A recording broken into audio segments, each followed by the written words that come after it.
Hey everybody, Dave here. Welcome back to the channel. Welcome to another playthrough series. This time we're going to be going a little bit old school, going back to the original D&D adventure game system, Castle Ravenloft, but I'm actually going to be playing through a new scenario that was created by one of the users on BGG. So we're returning to Ravenloft in this old Hallows Eve. So sit back, let me read some text to set the mood. So welcome to little village of Barovia in the northeastern lands at the foothills of the Stone Mountains. The village is perpetually steeped in mist and dense fog and always under the shadow of the great castle known as Ravenloft. Ravenloft.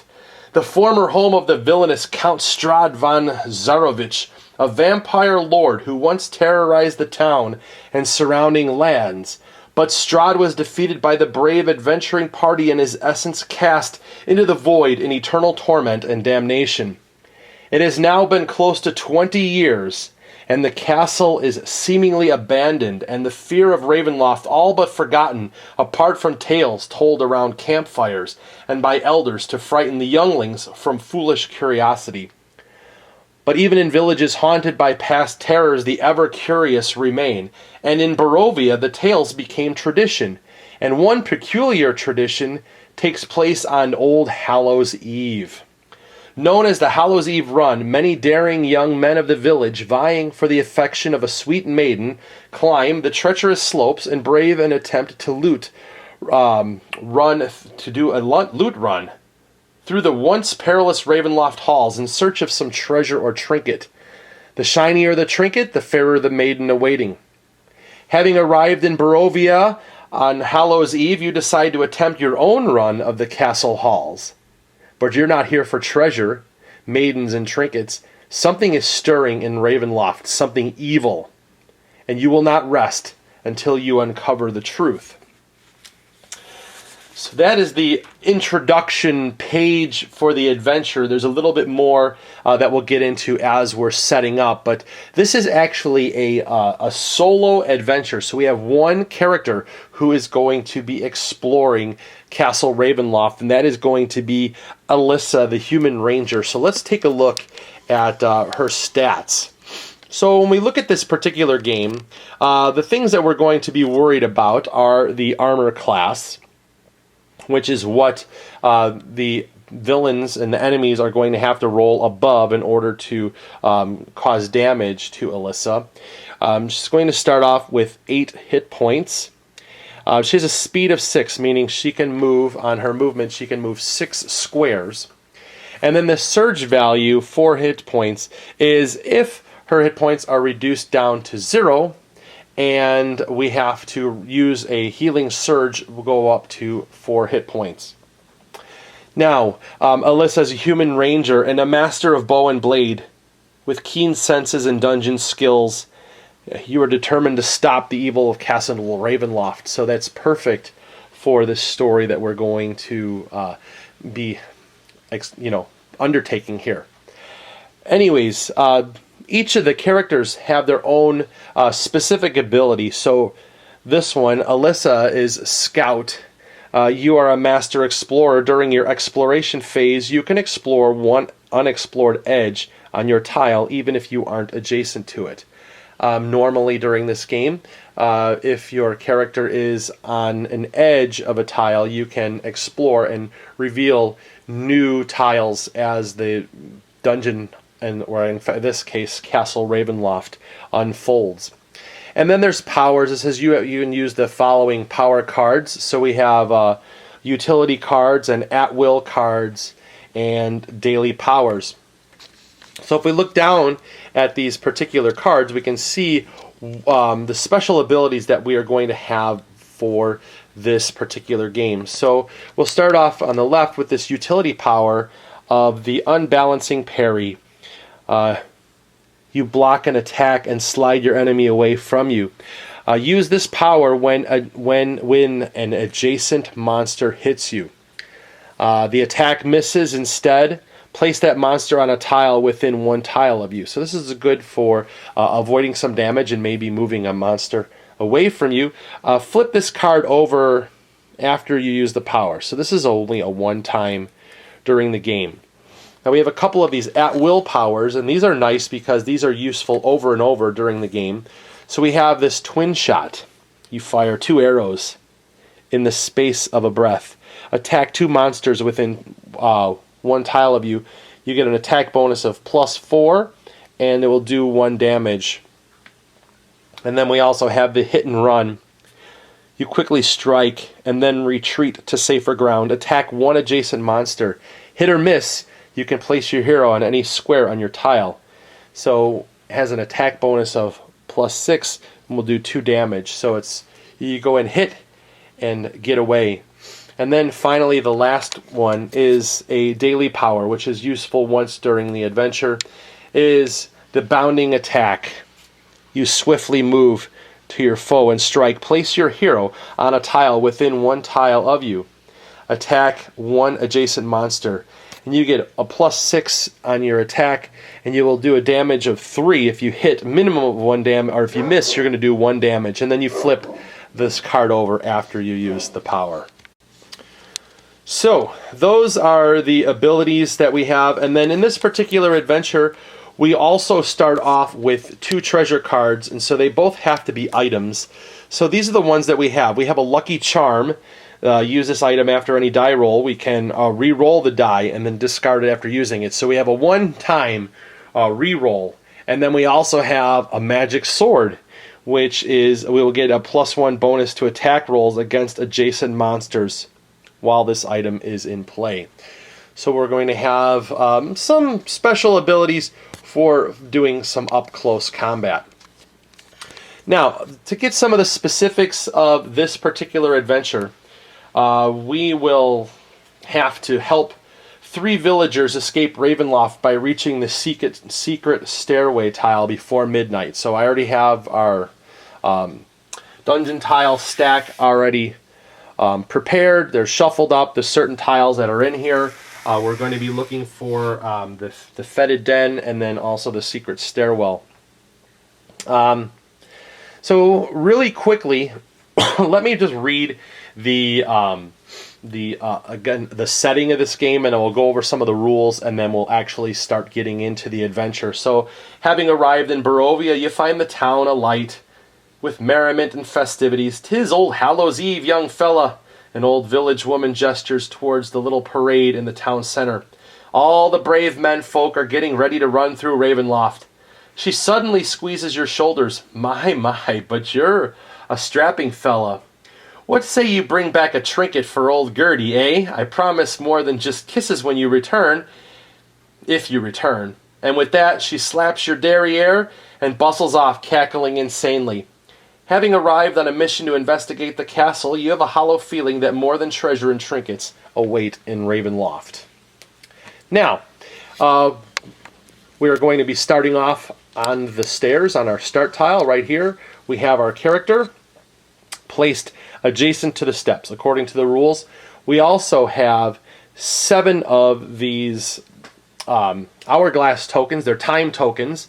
There are 5 that come in a copy of Castle Ravenloft. I actually happen to have a second copy, so I was able to borrow some pieces for those. Again, with special rules for this, we'll start off with 2 treasure items. So we have our lucky charm and our magic sword.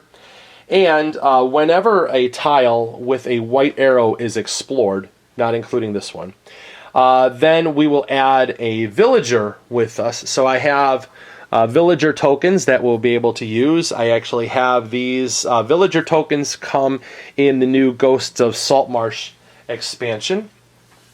And then villagers you will place a villager then on any square adjacent to your hero, and villagers may move along with your hero at no additional movement cost as long as they remain adjacent to you. So if you have a villager like this, and you were to move a space, as long as you're moving, they can move with you.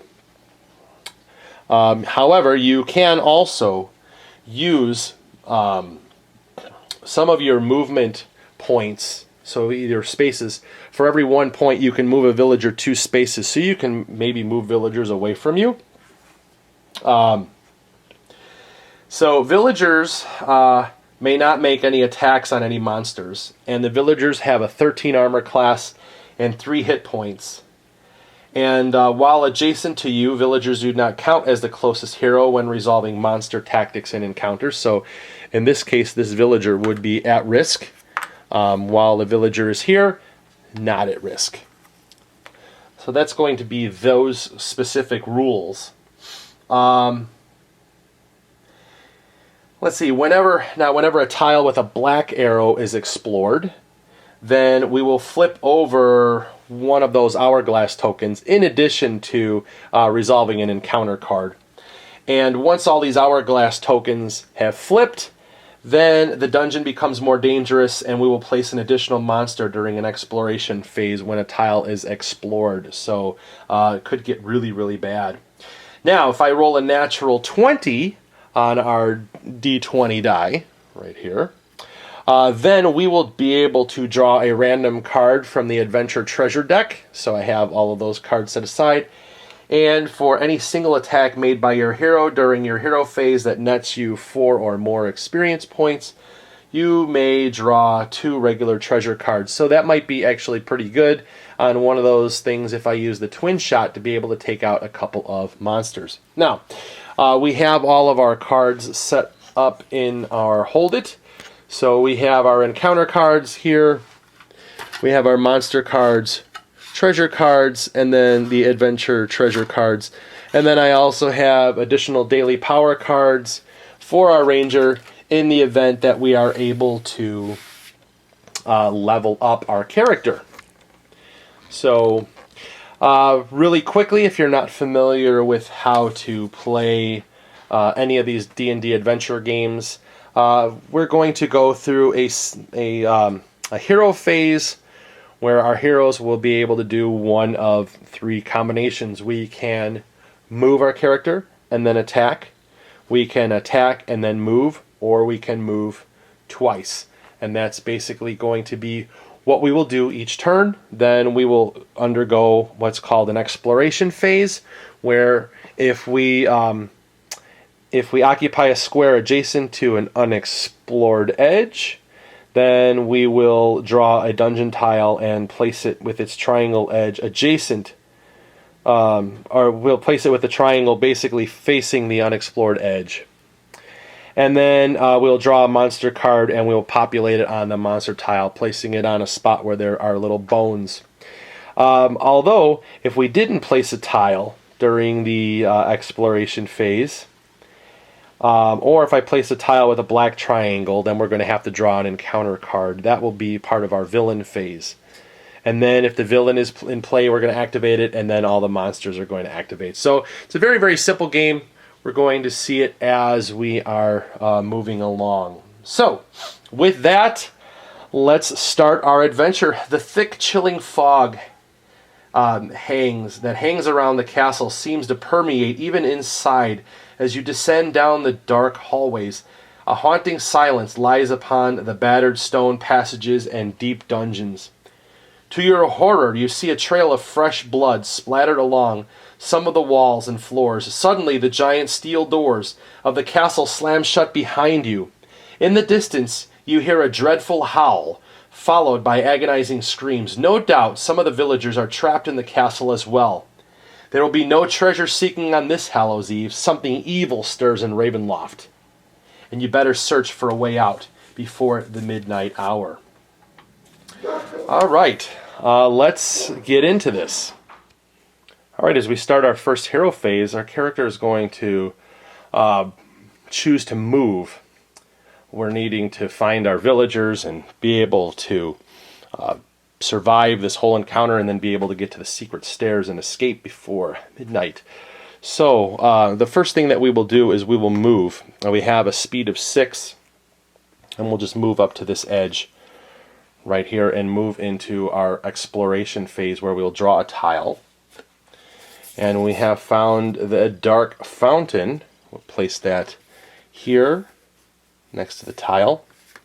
We have a white arrow that has popped up, so we will have a villager that's going to come down and become adjacent to our hero right there, and we will also have a monster that is going to populate this tile, and it is going to be a gargoyle. These are kind of nasty. They are worth 3 experience points, but they do attack and do quite a bit of damage, so let's see what happens with that. So we'll place our gargoyle on the tile. And as we move into the villain phase, we're going to activate him. So it says if the gargoyle is within 1 tile of a hero, it moves to the closest hero's tile and attacks each hero on the tile with a whirlwind of claws. So we'll move this guy down here, and we will now have to face his wrath. So he's going to start off, the first attack is going to be against our hero. So he's got a +8 on his attack, and he could potentially, if he hits us, he'll do 2 damage and slow us down. If he misses, he does 1 damage. So we have an armor class of 15 for our hero, so he needs to roll a 7 or higher. He rolls a 9, so unfortunately I'm going to take 2 damage from that, and I'm going to become slowed. So I'll place this condition marker on to my character card down here to remind me that I only have a movement of 2 on my next turn. And then also, now the gargoyle is going to attack our villager. The villager has an armor class of 13, and he rolls a 3. So actually what happens is the villager escapes with only a minor scratch, so he's actually going to take 1 damage, so we'll place 1 on him there. The villager actually has 3 hit points, so didn't kill him, but it did kind of wound him. Alright, so back to our hero phase. The first thing that I need to do is take out this gargoyle. I need to, because if I move away from him, he's just going to move up and attack me again. I also want to be up close while I'm attacking. Alright, let's use the magic sword in our hit and run, so we can be nice and up close to him. We'll have a total of +7 to my attack. The +6 for my hit and run will do 2 damage, and also my magic sword for +1 being adjacent. So let's roll for that, see what we can get. We rolled a 5, so 5 and a 7 is a 12. That is going to miss on this gargoyle. I'm actually going to use my lucky charm right away, and I'm going to re-roll this die. I'm going to discard this treasure. So hopefully we can roll something and take out this gargoyle. And we rolled a 15, which is much better. So that's going to take out this gargoyle, and it's going to give us 3 experience points, which is good. And I can also move to any space on my tile. So I think I will just move down to this space here, and I will be able to explore. Let's see where we're at. We have found a laboratory, so I'm going to go ahead and place this below me here, like this. I'll go ahead and move down so you can see. Move my character out of the way. Also, at the end of my phase here too, the slowed condition goes away. We have found another white arrow, so another villager is going to appear, and it will come adjacent to me. And we will have a monster pop up in the laboratory, and this time we have a wolf. So let me grab a wolf and place that on the board. Here is a wolf. He's going to go right there. Alright, so now we will activate this during our villain phase. The wolf is within 2 tiles of this, and it's going to move to the closest hero and attack that hero with a pounce. So he's going to come up and boom, like that. His pounce is going to give a, he's got a +7, will do 1 damage and can slow me down. So, let's see. I have an armor class of 15. He needs to roll an 8 or higher. He rolls a 7, so he's actually going to miss with his pounce. So he jumps, and I'm able to elude and get out of the way, and the wolf has not been able to attack me. However, back to my hero phase, I am going to use my hit and run to be able to hopefully dispatch this wolf. So, between that and my magic sword, because he's adjacent, is going to give me +7 on my bonus. He has an armor class of 14, so I need to roll a 7 or better. I rolled a 4. Unfortunately, that is going to miss as well. So, unfortunately, I was not able to take out this wolf. I will now, however, because I'm along a tile edge, I am going to explore this tile going in the other direction. And, oh, it's a black arrow. We'll face it this way, like this. And we will place a monster there. Oh, this is not going to be good. Oh, there is a rat swarm. So we'll place this out. So now this is going to become important for the way that we will deal with these things, is they have to be done in the order in which they were drawn. So we will place our little rat swarm right on this board, and we have to deal with an encounter card. So our encounter says, Strahd's whispers. Strahd's voice echoes in your mind, compelling you to turn against your friends. Place the active hero adjacent to the next closest hero. The active hero attacks that hero with an at-will power. Okay, so place the active hero adjacent to the next closest hero, which is already adjacent right there. And now he's going to attack with an at-will power. Well, the at-will power that I will use would be a twin shot, because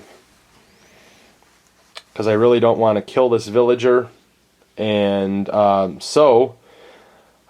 says attack 2 monsters within 1 tile of you. Well, I guess I'm going to have to use that.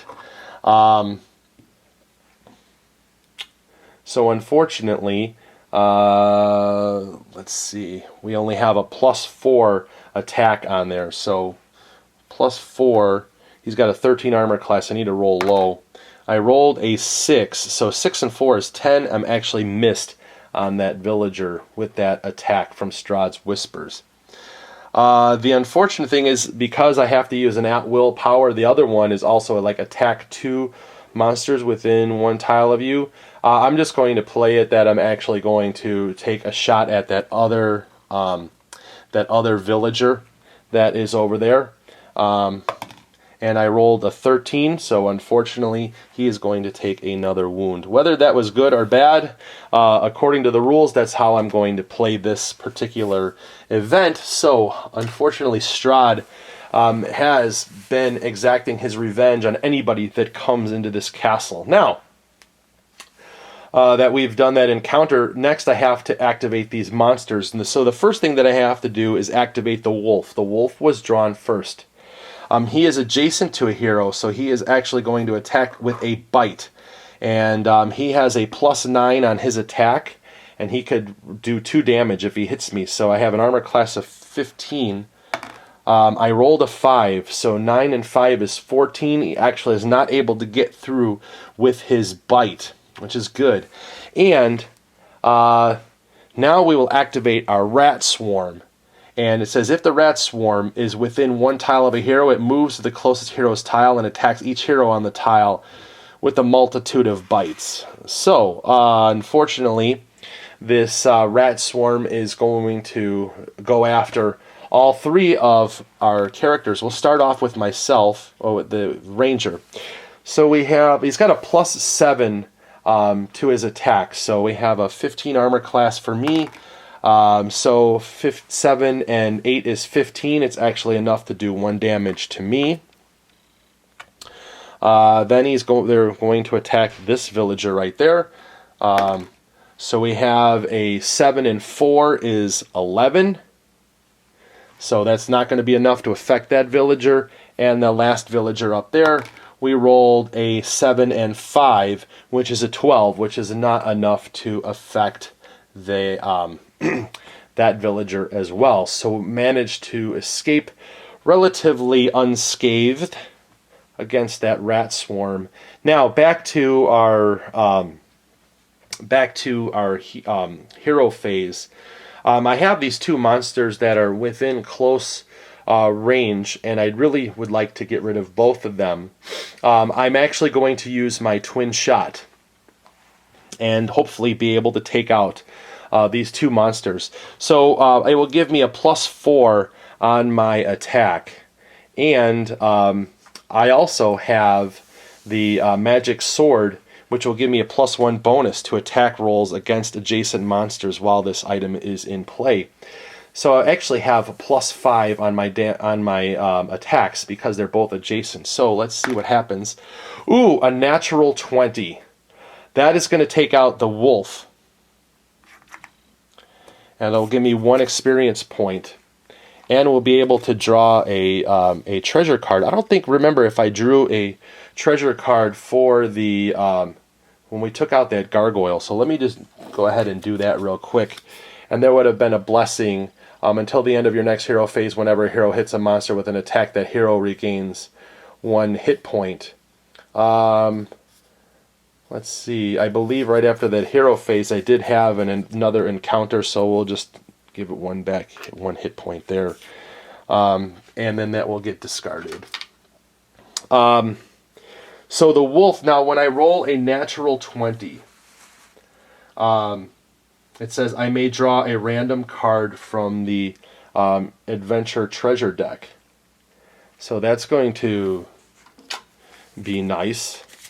So I will just go ahead and shuffle these up, and we will draw a random one from that. And we'll probably be able to get maybe an additional treasure from that, but let's see what happens. Alright, so we have gotten a Sun Sword. Play this item immediately. You deal +1 damage against adjacent vampires while this item is in play. Well, that's pretty cool. And so getting rid of that other one, we also would get a normal treasure, which is going to give us a breath of life. Your hero regains 1 hit point, so that's good. I have another one of those.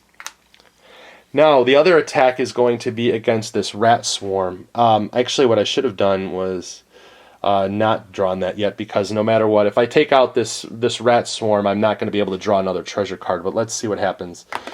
Here, I rolled a 12. And that's going to be enough to take out this rat swarm as well. So since I took out, it doesn't matter how many creatures that I took out, I was actually able only to draw 1 treasure card. So we managed to get rid of both of those, and we have 5 experience points in our pile again. So if I roll another 20, I could potentially level up again. So we're able to clear off those threats, and we were able to heal a little bit. I just have to remember sometimes, because we're moving so fast, that to be able to get those treasure cards. Okay, so that was the end of my hero phase, and unfortunately, I did not place a tile this turn, so I will have to deal with an encounter, which it says it's an attack. Strahd attacks. Strahd steps from the shadows, sending a ball of fire streaking from his outstretched hands. As it explodes, he disappears back into the shadows. Attack each hero within 1 tile of the active hero. So again, this is another one that's going to do 3 damage. I'm going to spend another 5 experience points to get rid of this Strahd. These Strahd attacks are horrible. So we're going to go ahead and spend those, get rid of those experience points, and dispose of that particular threat. Okay. Back to our hero phase. The next thing that I need to do is I'm going to use some of my movement to move our heroes, our villagers I mean. So I need to move this 1, 2, that's 1 point, 1, 2, that's 2 points, 3 points of movement, and then 4, 5, 6, and this guy is going to move along adjacent for free. So we're just going to move, and then we're going to explore this edge, which we have another black arrow, so we will have another encounter, and the monster this time that we have popping up is going to be a wraith. Here is our wraith right here. These guys are really nasty.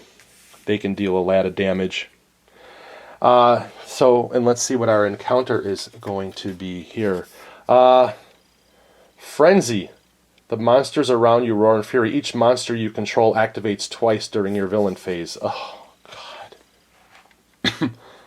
With that, Wraith is going to be able to attack us twice.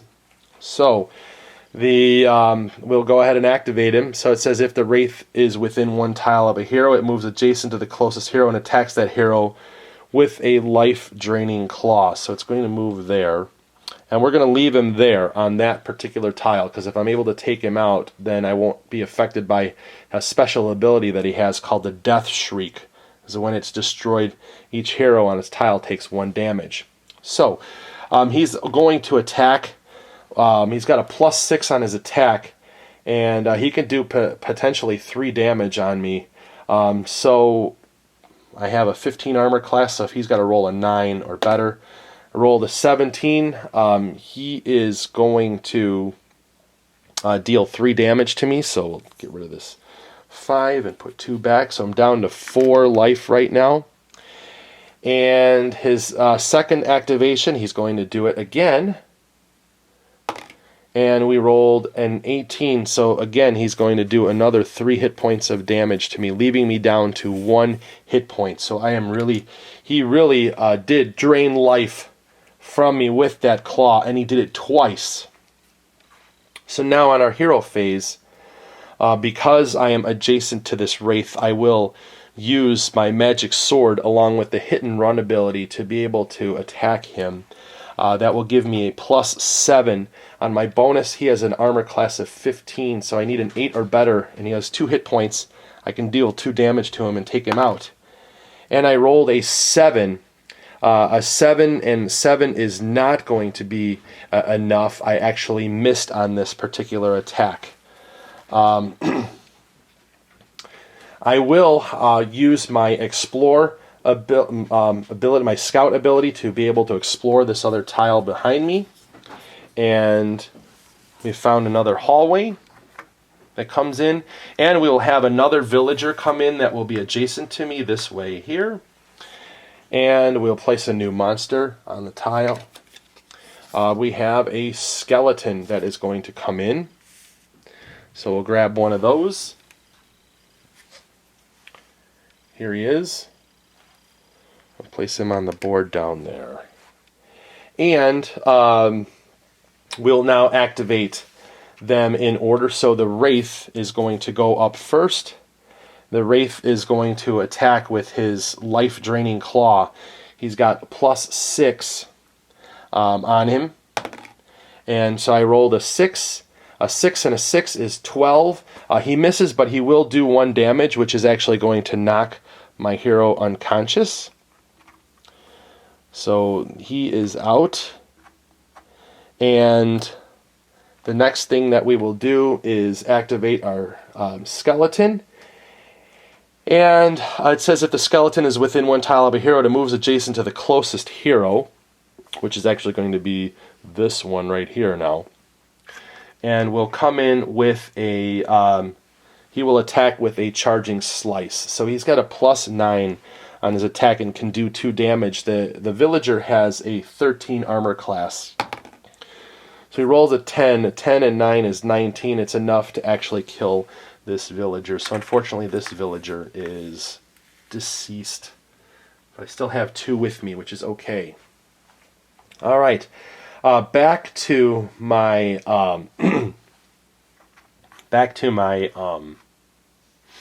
hero phase. Boy oh boy. I have to use a healing surge. So we have 1 left, and that will bring me back with 4 hit points.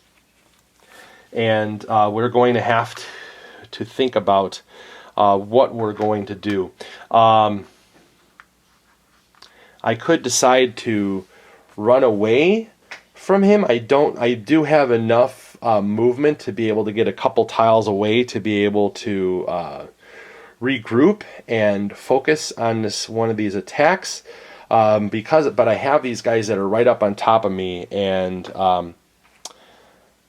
I just need them. They can't move as quickly as I can. So I think on this particular turn, I'm actually going to move, and I'm going to move the villagers with me. They can move with me for free. So I'm just going to go 1, 2, 3, 4, 5, 6, 7, 8, 9 total. I'll bring these 2 villagers with me here. So they're actually going to move to the top of this shield there. And we will go ahead and explore. So we found another tile that's going to go this way. It is a black arrow, so we'll have to deal with an encounter, and we have another monster that we have to deal with, and we have another rat swarm. Wonderful. So we'll place the rat swarm on the board and draw an encounter. The encounter is an attack, King Temescu's Portal.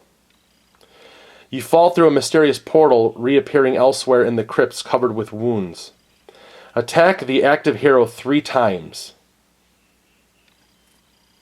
Remove the active hero from his or her tile. At the start of that hero's next hero phase, place that hero on any tile.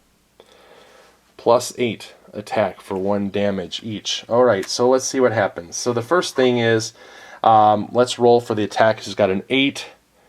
So, whoops, the first one, we rolled a 7. That's a 15. That's actually going to do 1 damage. The next attack we rolled is a 9. That's going to also be a hit for another 1 damage. And the third attack is a 17 that also is going to attack for 1 damage. So remove the active hero from his or her tile. At the start of the next hero phase, place that hero on any tile. Okay, so we do that. So now, since our hero is off the board, we will activate these monsters in order. So the Wraith is going to move 1 tile towards the closest hero, so we'll just move onto that tile there. Whoops, need to go down. The Wraith moved basically from here to that tile. And now the Skeleton is going to move 1 tile towards the closest hero, which are those villagers. And the rat swarm is going to move into this tile and will attack both of those villagers. So they have a +7 on their attack. We have an armor class of 13, so they have to roll 6 or higher. It's a 16. That will deal 1 damage to this villager. And the other villager, we rolled a 1, so that other villager is going to remain unscathed. Alright, on my turn now, I will place my hero back on any tile. So I will place him here, like this. And I will, let's see, I will attack that rat swarm with my hit and run. So that will give me a +7 total on there. My attack, he's got an armor class of 12, so I need a higher 5 or higher. I rolled a 10. That's enough to take out this rat swarm. So that will give me 1 experience point, and I will move to, basically I'm not going to move. I'm just going to stay on that particular tile, and then I'm going to move some spaces with my 1 villager behind me. So I'm going to go 1, 2, 3, and then use some of my other movement points to move this villager. So 4, 5, 6 for my movement points, so I can move the villager 2 squares for every 1 movement point. And now I will go ahead and explore the next section. And we have found Fetid's Den. So we'll place that like this. It is a white square, so I'll have a villager pop up next to me. Whoops. And once we have encountered Fetid's den, I actually have something that I need to read. The nauseating stench of blood and flesh fills the room ahead. You hear a faint snarling, followed by a menacing howl. Stepping forward, you see illuminated by the full moonlight the figure of a horrifying werewolf. The creature has been feasting on some of the villagers that dared venture into the castle. You best put an end to it before it kills again.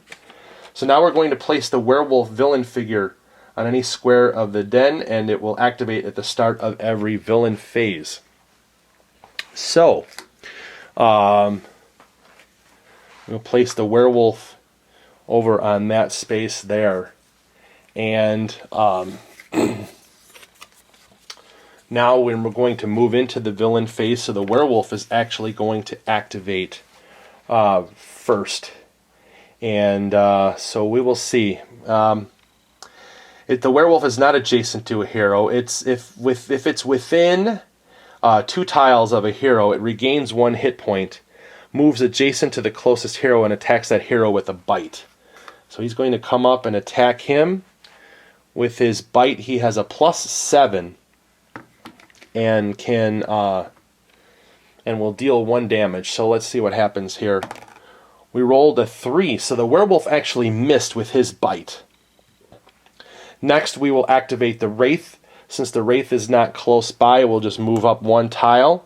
And the skeleton is actually going to move up 1 tile as well. So now the skeleton is closing in on our turn. So, back to our hero phase.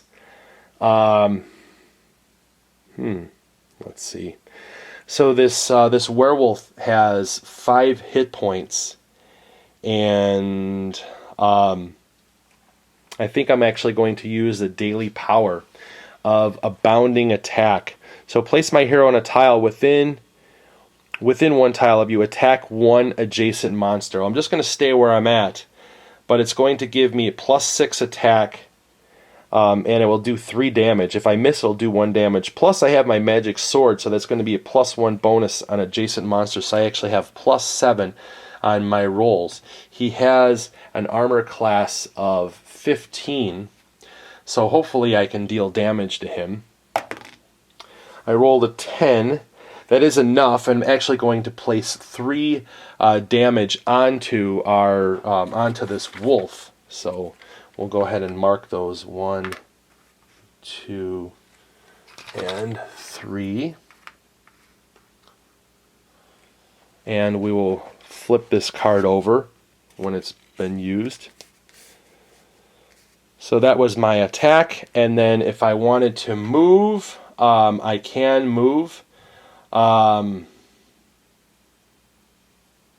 don't want him to be adjacent but I actually do want to move away from him a little bit. So let me just move back a couple of spaces, and I'm going to move the villagers with me. So I'll just move back 2 spaces, 1, 2.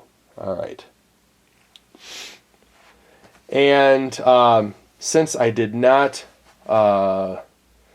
place a tile that turn, I actually have to deal with an encounter. But the first thing that we need to do is, we'll activate the villain, but we have a spear gauntlet. This is a trap, and unfortunately I don't have enough experience points to get rid of this, but we are, trigger the trap during your villain phase. Attack each hero within 1 tile of this trap. Alright, so let me get the spear gauntlet out and place it on this tile. Just like that. Alright. So the first thing that we need to do now before we do that trap is we have the werewolf is going to activate, and he is going to move adjacent to the closest hero and will attack with another one of his with his bites. So he's got a +7 on his attack. The other thing that he's going to do is he will regain 1 hit point, so he only has 2 hit points on him. And he will roll. And he rolls a 20, so that is definitely going to deal 1 damage to our hero, which is going to render him unconscious. So that's going to suck for him. The next thing that's going to happen is we have the Wraith. The Wraith is going to move up 1 tile closer to the heroes.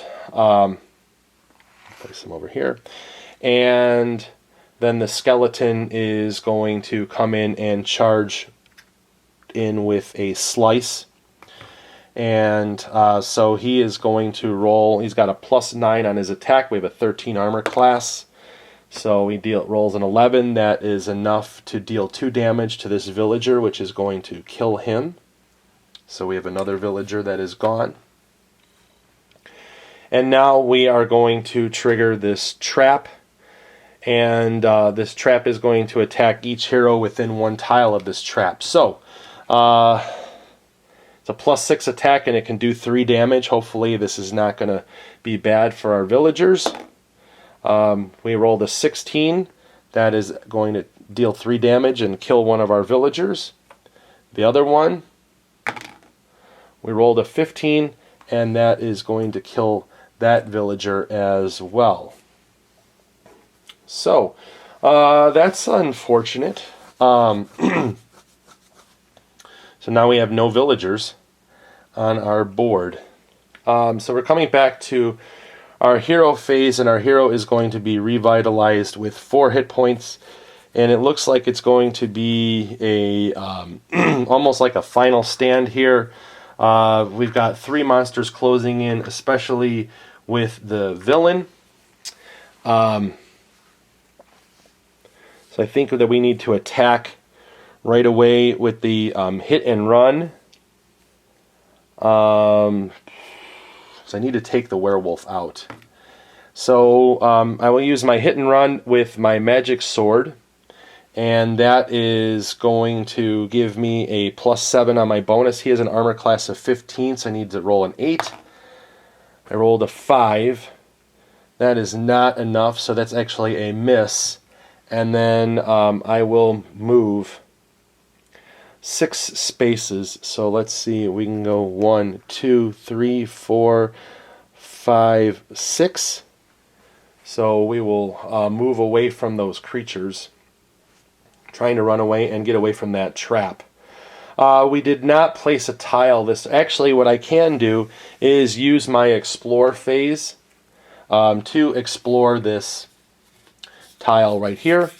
And we have a workshop that's going to pop in there.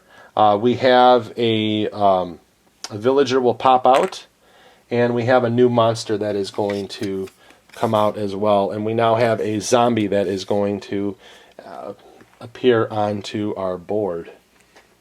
All right. Moving into our villain phase, the werewolf is going to activate first. So the first thing that he will do is regain 1 hit point, and will move 2 tiles towards the hero. So we're going to go 1, 2. So he's going to actually be on that tile right there. The wraith is going to move 1 tile closer, and the skeleton is going to move 1 tile closer as well. So we'll just place him over here like that. And finally, the zombie, if he's within 1 tile, he's going to move adjacent and attack with a rotting fist. So he's going to come in like that. All right. So the zombie is going to attack with a +5, and then he's going to deal 1 damage for each monster on the zombie's tile. Well, fortunately, there's only 1 monster on there, so we need to take him out next turn. Otherwise, he's going to get really, really dangerous. So he rolls a 10, so 10 and 5 is 15. He's actually going to deal 1 damage to our character. All right. Back to our hero phase, and our ranger is he's got 3 hit points left, and I think at this point now he's going to attack and then move. But I think that he's going to actually use a twin shot to try to take out some of these, a couple of these monsters at one time. Just we're getting a little bit overwhelmed, so he's going to try to at least take out the zombie and that skeleton. So the first thing that we will do is attack the zombie. He's going to get a +4 attack for the twin shot, plus another 1 bonus for the magic sword for being adjacent. So he's got a +5. The zombie has an armor class of 11. We rolled an 11, so that's actually going to be enough to take out this zombie. It'll give me 1 experience point for that. We'll be able to draw a treasure card after that at the end here. And then now with our skeleton, he's got an armor class of 16, and so I only have a 4. I need to roll a 12 or higher. And I rolled a 10, so that's actually a miss. However, I did take out a zombie, so I will be able to draw a treasure card. And it's a scroll of teleportation. Use this item during your hero phase. Choose any number of heroes on your tile and place them on another tile. Well, that's pretty good. And it's still during my hero phase. So, I really need to get away from everything, but this is bad up here. I don't necessarily want... I could go here. But that wolf is going to come in and he will attack me. But I think I will rather just do that. I will use that scroll of teleportation and move the hero and this villager, and we're going to move all the way to this edge over here. And we'll discard that treasure. And we will again have our exploration phase, so let's go ahead and check that out. We're going to add a tile right here. An arcane circle will come in. It's a black one. So let's see, I should have flipped over some more of these time tokens. So we should have 1, 2, 3. This should be the 4th one that's flipped over. 2, 3, 4. There we go. Remember, there's a nice rule of that every time that we put out a black tile, one of the time tokens will flip over. And once we have all 7 of them flipped over, it's going to be, we'll actually have double monsters coming out. Alright, so this arcane circle, we're going to have a spider is going to come out. Now, we'll place this on the board here, and we will draw an encounter card. The encounter says animated armor. Attack each hero on the active hero's tile. +7 attack, or does 3 damage. Miss with 1 damage. Let's see here. Alright, well, we have 3 hit points left, and so he's got a +7 attack on me. He rolls a 12, which is actually enough to knock out my hero again.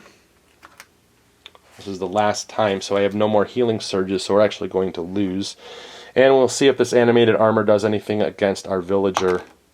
And yes, it's actually going to take out this villager as well. So, unfortunately, the Ravenloft Castle has proven to be a bit too much for our hero. We were just overcome with lots of bad monsters and traps and all these other things, and so hopefully you guys enjoyed watching the playthrough. It was a little bit fast-paced, but it was towards the end there. I was just getting overrun, and with only 1 hero, it's a very, very difficult challenge, especially with this particular adventure. But anyways, it was just fun to be able to pull this game out. It's a super hard game because you just have constant monsters every single tile. You're having things going on, and then we had some nasty encounters that we had as well. But like I said, it was fun. I hope you guys enjoyed watching it. It was kind of cool to bring this out for like October, kind of like spooky games. month, and with this as being as like a Halloween thing with Old Hallows Eve. Anyways, if you guys are interested in checking out this scenario for yourself, it is available in the files section on Board Game Geek for Castle Ravenloft. But again, just a fun little adventure for you guys. Let me know what you think about this. What should I have done differently? Hopefully I didn't make very many rules mistakes other than missing the flipping over the time tokens there, but that didn't really affect our gameplay. All right, thank you guys for watching, and we'll see you again soon. Bye-bye.